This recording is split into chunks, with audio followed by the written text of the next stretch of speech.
मकाबियों का दूसरा ग्रंथ अध्याय 3। सिमोन का विश्वासघात। पवित्र नगर में शांति का साम्राज्य था और जनता विधि निषेधों का अच्छी तरह पालन करती थी, क्योंकि प्रधान याजक ईश्वर भक्त था और बुराई से घृणा करता था। राजा लोग भी पवित्र स्थान का सम्मान करते थे और मंदिर को बहुमूल्य उपहार चढ़ाते थे। एशिया का राजा सेल्यूकस तो अपनी व्यक्तिगत संपत्ति से मंदिर के बलिदानों का आवश्यक खर्चा देता था, किंतु बिलगाव वंशी सिमोन नामक एक व्यक्ति मंदिर का प्रबंधक नियुक्त किया गया। नगर के बाजारों के निरीक्षण के विषय में उसका प्रधान याजक से मतभेद हो गया। जब वह उनियास को प्रभावित नहीं कर सका तो थर्सूस के पुत्र अल्पनस के पास गया, जो उस समय कैलेसिरिया और फेनिके का शासक था। सिमोन ने उसे यह बताया कि यरूशलेम के कोषागार में इतनी संपत्ति भरी है कि उसका कुल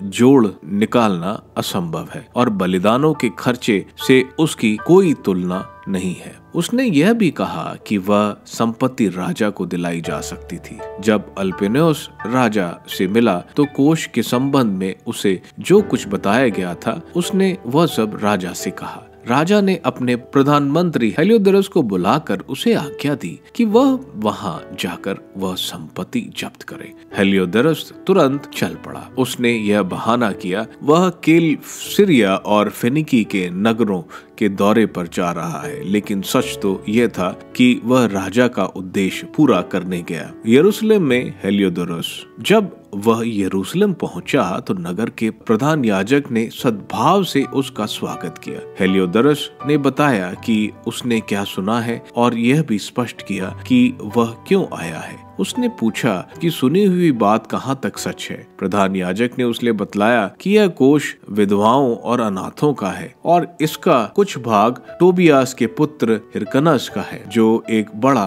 पदाधिकारी है। बात वैसी नहीं है जैसी विधर्मी सिमोन ने बताई है। कोष में कुल मिलाकर 400 मन चांदी और 200 मन सोना है। यह भी असंभव था कि उन लोगों का रुपया ले लिया जाए जिन्होंने इस स्थान की पवित्रता और संसार भर में प्रसिद्ध मंदिर की परम पावन अनुलंघनीयता पर विश्वास किया था। किंतु हेलियोडोरस ने राजा का आदेश दृष्टि में रखकर इस बात पर बल दिया कि वह संपत्ति राजकोष में रखी जानी चाहिए। उसने मंदिर में प्रवेश करने और कोष के निरीक्षण के लिए जो दिन निश्चित किया, उसने उसी दिन मंदिर में प्रवेश किया। इस पर सारा नगर भयभीत हो उठा। याजक अपने याजकीय वस्त्र धारण कर और मुंह के बल गिरकर ईश्वर से, जिसने मंदिर में रखी हुई संपत्ति के विषय में नियम बनाया था, यह प्रार्थना करते थे कि वह उन लोगों को संपत्ति की रक्षा करे जिन्होंने उसे मंदिर में रखवाया था। प्रधान याजक को देखकर कोई भी व्यक्ति अप्रभावित नहीं रह सका था। उसके चेहरे का मनोभाव और पीले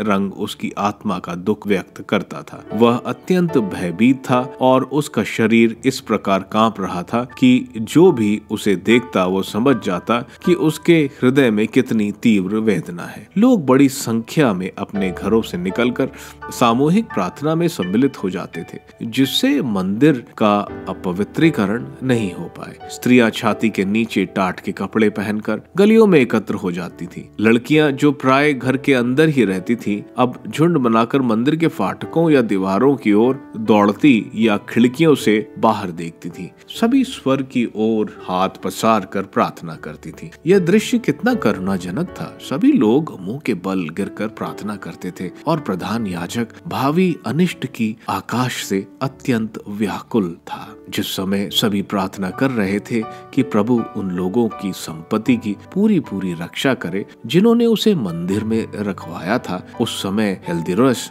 ने अपना संकल्प पूरा किया। प्रभु द्वारा कोष की रक्षा।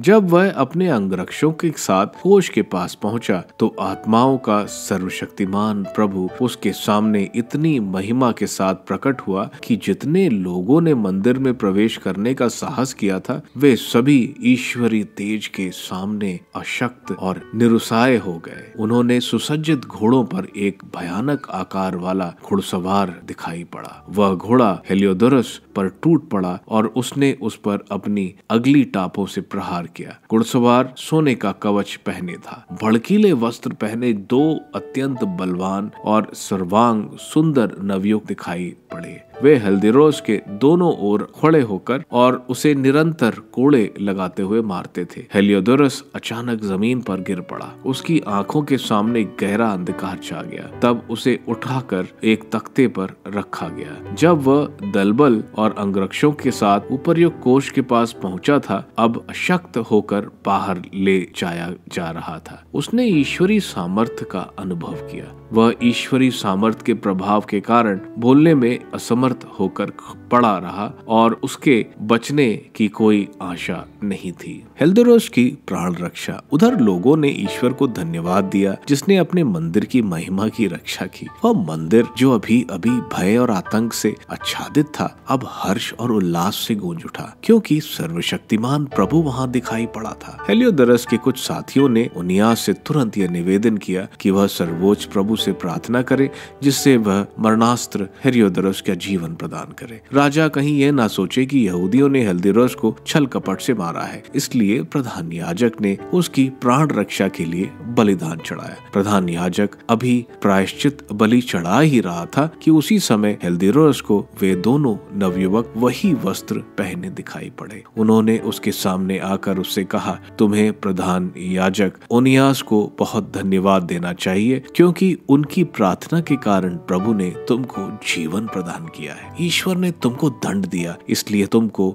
सबके सामने ईश्वरी सामर्थ्य की महिमा घोषित करनी चाहिए। इतना कहकर वे अंतधर्न हो गए। हेलियोडोरस द्वारा प्रभु की महिमा का वर्णन। हेलियोडोरस ने भी प्रभु का बलिदान चढ़ाया और उसके लिए बड़ी मन्नतें मांगी, क्योंकि उसने उसे जीवित रहने दिया। इसके बाद उसने ओनियास से विदा ली और अपनी सेना के साथ राजा के पास लौटा। उसने सबके सामने सर्वोच्च प्रभु के उन चमत्कारों का साक्ष्य दिया जिन्हें उसने अपनी आंखों से देखा था। जब राजा ने हेल्दियोडोरस से पूछा कि अब किसे यरूशलेम भेजा जाना चाहिए, तो उसने उत्तर दिया, यदि कोई आपका शत्रु या राज्यद्रोही हो तो उसे वहां भेजिए। यदि वह जीवित रह गया तो वह कोड़े खाने के बाद आपके पास लौटेगा, क्योंकि एक दिव्य शक्ति वहां निवास करती है जो स्वर्ग में विराजमान है और उस स्थान की रक्षा करता है और उसे सहायता देता है। जो उसे हानि पहुंचाने आते हैं वह उन पर प्रहार करता है और उनका